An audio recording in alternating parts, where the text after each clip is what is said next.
That's true. Jason Lloyd joining us from the Athletic. Take your ass whooping. Hello, Jason. What is going on over there? Lima talking to his kids again? Ass whooping. We're just talking about a little thing called a Super Bowl window, Jason. What? You better believe it. Super Bowl, Super Browns, bitch. Welcome to the show. Oh, my God. We're off the rails. We are. All right. Here we go. First things first. You're an historian in so many ways because you're a writer. Okay? Yes. Do you take it as a slight to Browns fans that the Ravens are having their 30th anniversary celebration before the Browns game against the Ravens? 10 billion%, yes. I wrote about this. It doesn't run, I think it runs Friday. I wrote about this yesterday, though. Yeah, absolutely it is. And how could you take it any other way? They have 8 home games this year. You got plenty of opportunities to do this. Why are you doing the one game?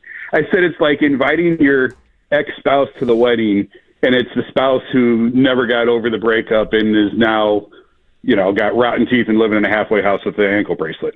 And like you're inviting them now to your wedding, and you're basically taking them to the honeymoon suite. So basically this game is Friends in Low Places by Garth Brooks? That's a great point, yeah. Yeah, no, there's absolutely no reason for it. I think it's despicable that Baltimore would do this. And I actually use it as an opportunity to remind everyone, hey, guys, everyone hates Art Modell. I totally get why. Al Lerner is just as culpable as Art Modell, and it is a joke that there is a statue of that man out in front of the practice facility, and they named the address of the stadium after him.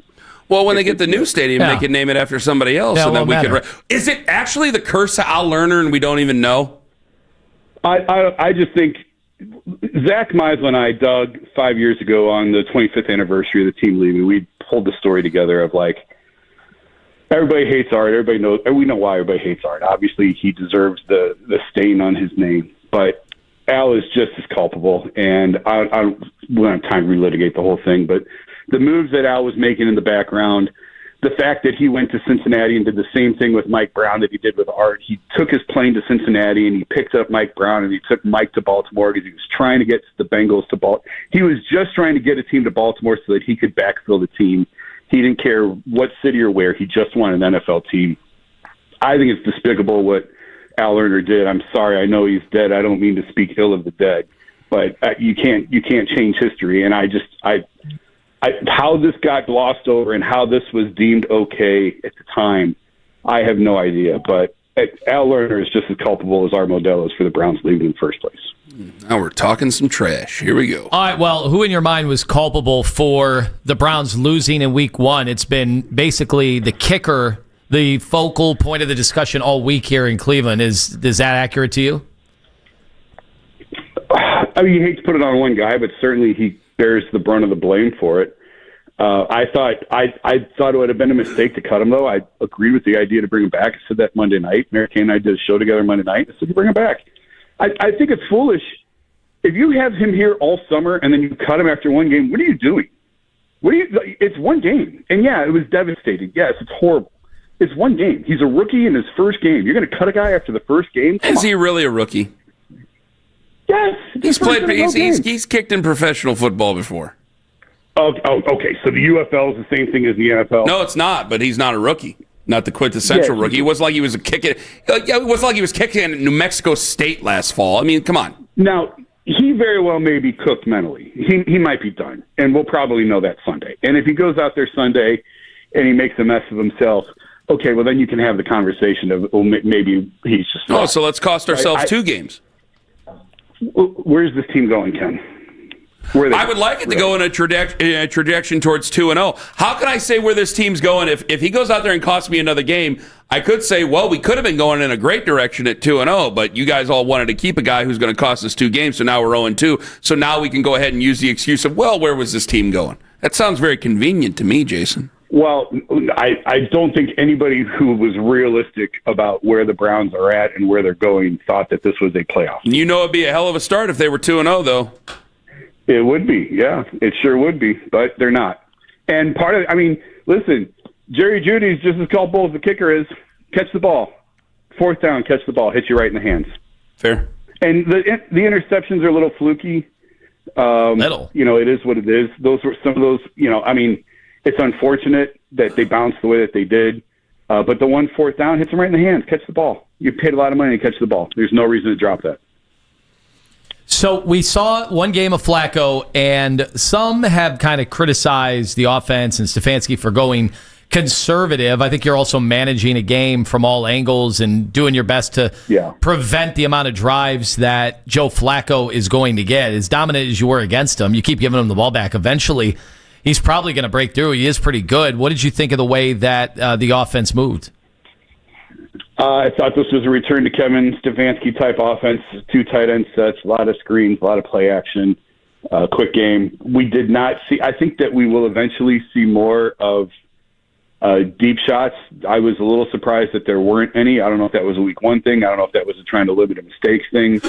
When you take the reins off Joe is when turnovers might come. I thought they were, obviously I don't put those 2 interceptions on Joe at all, but I think they're trying to limit some of the mistakes, not put the defense in a bad position. I thought for a week 1 it was fine. There was nothing overly flashy about it. There was nothing overly sexy about it, but I thought they called a great game to try and keep it close, keep it low scoring, and try and win it at the end, which they had every opportunity to do. That's how this team has to win games. Play defense. I think they'll run it eventually better when Judd comes back. I'm not a Jerome Ford guy at all. But run the ball, play defense, don't turn it over, and try and win it at the end. That's their best formula to try and win games this year. I think that's pretty fair. Do you think they kind of have to do the same thing this Sunday, or what do they have to change up? This is such a tall task this Sunday for a variety of reasons. I don't know how much. I don't think anybody on the field cares about this reunion thing. You heard from the players in the locker room yesterday; they didn't seem to care. I don't think anybody in Baltimore cares. This is old guys like you and me who get worked up about this. But it's sort of back when the Cleveland championship drought, and I remember saying at the time, Cavs players don't care about that. They didn't grow up here. It means nothing to them. They want to win a championship because they're professional players and they're trying to win a championship. Well, it's the same thing with this. I don't know if the players necessarily care about the history and everything, but you're going into a place where Baltimore. I remember Zach gave me the numbers a couple years ago. I don't remember what they are, but Baltimore hardly ever loses at home in September. It's nuts what their record is at home in September. And obviously coming off the loss last week, they're going to be, you're sort of walking into a hornet's nest. I think it's the same thing. You can't turn the ball over. So you might see a game plan very similar to last week where you're trying to keep Joe reined in. You're trying to avoid mistakes, eliminate putting him in positions where he may turn the ball over. You got to play great defense. You got to create turnovers, and you got to hope for a little bit of luck. Is a good rookie class enough for Andrew Berry to fortify his spot at the top of the organization? You mean this class he just drafted? Mm-hmm. These rookies this year? See, I don't think these guys are in danger of getting fired. I think it's been made. Now, they have to trust that Jimmy's not going to make an emotional reactionary decision, which he's done in the past, but I think he's trying to move away from that. Nobody is operating as if jobs are in jeopardy. You don't trade down from 2 to 5 if you're worried about your job. And if you're going to fire these guys, you got to fire them coming off last year. 3-14 is ample reason. 3-14, Deshaun, is ample reason to blow everybody out if that's what you want to do. I don't understand why you would bring everybody back only to fire them now. It would have to go completely off the rails. 0-17. Nobody shows progress. Everybody regresses. I just don't see why you would fire them now. If you were going to make that decision, why wouldn't you have made it last year? So, a promising start for the rookie class. I wrote about that after the game. I thought it was great. You can see why they liked some of the guys that they liked. I think everything that we hoped out of Harold Fannin, out of Mason Graham, you kind of saw. Schlesinger, you kind of saw.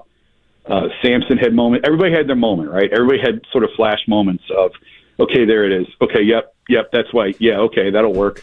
And so this is a year about putting that together. But I I don't see this as a make or break year for them, because that would have been last year when you are in a contention window last year. Like, that's the thing everybody keeps yelling every year the Browns are rebuilding. That's not true. For 7 years they tried to win. It turns out they weren't really very good at it, but for 7 years they tried to win. From 2018 to 2024 they tried to win, and they had a losing record. Like, it's pitiful. But now you do have to sort of rebuild this thing, and that's why you have 12. What is it? I think 12, right? 12 rookies on this team. I think it's 6 undrafted rookies. You've got 10 picks next year. Like, yeah, you got to turn over the roster, and that's sort of why I advocated for trading Miles at the time, because where's this team going anytime soon? Now, when I was saying trade Miles, I had no idea that Jacksonville was going to be so insane that they would give up everything that they gave up to move up 3 spots. So that part worked out great, and I thought Andrew Berry knocked that trade out of the park. I don't know how you could look at that and see anything else, unless Travis Hunter becomes a two-way Hall of Famer, and maybe he does, and the Browns blow every pick, and maybe they do. I don't think there's a GM in the league who would have turned down what Andrew Berry executed on draft day for that trade. I think every single GM in the league would have taken that, especially when it's not a quarterback that Jacksonville's trading up to get. So what do you say to those who then say, well, they were trying to win for 6 years, they weren't really good at it. What's the point of keeping everybody who was around for 6 years that weren't really good at winning to try to win again? I think the quarterback wrecked the entire window. Is that too, like, everyone says you always blame Deshaun. Well, yeah, I blame Deshaun. I blame him, yeah. They gave him I gave him $230 million guaranteed, and he wrecked the entire franchise. And whether it was through injuries, performance, whatever the reason was, I don't care. Like, I don't think he was very effective. I didn't think he was very good when he was healthy. He had a couple moments here and there. That was it. If you want to blame injuries, blame injury. It doesn't matter the reason. It didn't work. And it wrecked the entire franchise. It wrecked the entire window. And we don't have to relitigate the Baker wars, but if you play it out and Baker stays, I don't think that they win a Super Bowl anyway. And now we're having the argument of, well, is he good enough to get you where you want to go? But that's neither here nor there. The fact is, the reason why they weren't very good at winning games when they were trying to win games is they made the biggest gamble in NFL history on a trade, and it blew up on them. And it wrecked everything else that they were trying to do. So now they've got to sort of sweep out the pieces, which they're in the process of doing, and they got to start over. And if you don't have faith in these guys to do it, I'm not going to argue with you. Like, I get it. I get why you say that. I also think Jimmy sort of put his hand up in March and more or less admitted that the Deshaun thing, he was the one at the end pushing. Excuse me, which is why he's kind of giving these guys a mulligan, because I think he does believe in them. And is there an overwhelming positive track record of success? No, there's not. But I think that he sort of sees it for what it is, that they took a massive swing at the most important position because they didn't think they were good enough at that spot. And it didn't work. So now you have to figure it out.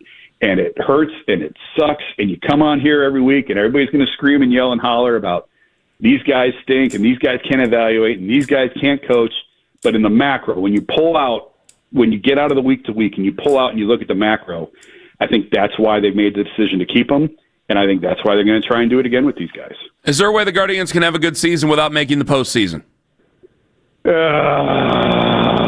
What a reaction that was. Yeah. No, just because of everything that's going on with Ortiz and Clase, and it's been a sucky year for them. And some of it was self-inflicted. You go all the way back to the Winterfest and the Guards Fest or whatever, that they're coming off a ALCS appearance and then they scrap that. And I totally get why they traded Jimenez. I completely understand from a financial standpoint why they traded him and why they made the Naylor deal. And all in a vacuum, all of this stuff makes sense. But when you're coming off the ALCS, to have this type of season, no, it's not a success if you don't make the playoffs. And I don't think I've never gotten the sense since May or June that this is a playoff team. It hasn't really felt like one. And then when you throw in the Ortiz stuff and you throw in the Clase stuff and what a mess that's been, and the fact that baseball won't clear these guys but won't charge them either. Like, I don't know what's going on, but it's kind of weird that they took the best closer in baseball off a team in contention and they haven't really done anything with him since. So it's been a miserable season all the way around. But no, I can't sit here and say it's been a successful season if they don't make the playoffs. So you do believe in the end of all this, you do believe you can develop a kicker? Here's what I'll say about that. I don't know how much time you got. Here's what I'll say. I don't understand in a league where everything is decided on the margins, right? And these guys spend 18 hours in their office every single day. And half the games in the league, give or take, come down to 3 points or less. Why are there not kicking specialists on every NFL coaching staff across the league? Why? And this, I'm not trying to knock Bubba.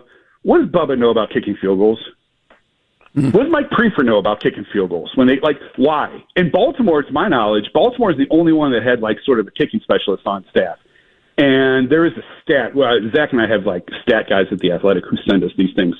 And our guy sent us this stat earlier this week. I'll try and find it real quick while I talk. But the Browns field goal kicking and extra points since 2020 is the worst in the league. It's 31-32. It's among the worst in the league. Kevin's record, I got it here. Kevin's record in one-score games with no missed kicks, okay? So I guess in this case, one-score game would be 7 or less. 15-6 in one-score games with no missed kicks. That's 5th among 41 coaches. When they have a missed kick, it's 8-15. Mm-hmm. How much better would the Browns' record be over the last 5 years with just a little bit better kicking? Not even elite. Not even Justin Tucker before he went crazy. But just middle of the pack. How much better would they have been just with middle of the pack kicking? I don't understand. You've got all these kicking gurus that run these camps, right? All these college guys go to these camps and everything and work with these. Why aren't, and everyone says Phil, and Phil probably didn't want it. Phil didn't need the job. Phil doesn't want the headache. But there has to be, I don't understand why every team doesn't go out and recruit a kicking specialist to help these guys, because I just don't know what special teams coaches actually know about kicking field goals. What do they know? Has Bubba Ventrone ever kicked a game-winning field goal in his life? I imagine no. No. So that's the part I don't understand, where every team is always, they spend 6 days a week, 18 hours a day, seeking advantages on the margins. That seems like a pretty big one that everybody ignores. And then they throw him out there to kick a game-winning kick, and the guy misses the kick, and then they cut him, and they move on to the next guy. And I just, real quick, I remember talking to Phil Dawson about this. I wrote a story on this a few years ago, and I called Phil, and I'm like, why is kicking so bad today? And Phil said, no, kicking is better than it's ever been. He said the expectations are just not realistic anymore. He said when I was coming up, Gary Anderson, Morton Anderson, these guys were 75, 80% career kickers, and they were legends. And now we expect every kicker to make every kick, or else they're cut the next day. And Phil said, if I was coming up now, when I was coming up, I would have been cut. They wouldn't have kept me around. I'd have been cut after my rookie year. So you just have to exhibit patience. But the NFL is not about patience. There's nothing in the NFL that exudes patience or screams patience. A guy misses 2 kicks in his first NFL game, and everybody wants to cut him. So can you develop kickers, man? I don't know. But I do know that I don't think that they invest enough into the kicking game in the NFL, given how important it is and how many games are decided on last-minute kicks. I just don't understand why teams don't invest more into that rather than just send these guys off on their own at the end of practice and have them kick a few times. It just, that part of the NFL makes no sense to me at all. Jason Lloyd from The Athletic on the Fan Hotline. Jason, thank you very much for the time. All right, see you guys. Layson, Lloyd, Athletic, Fan Hotline.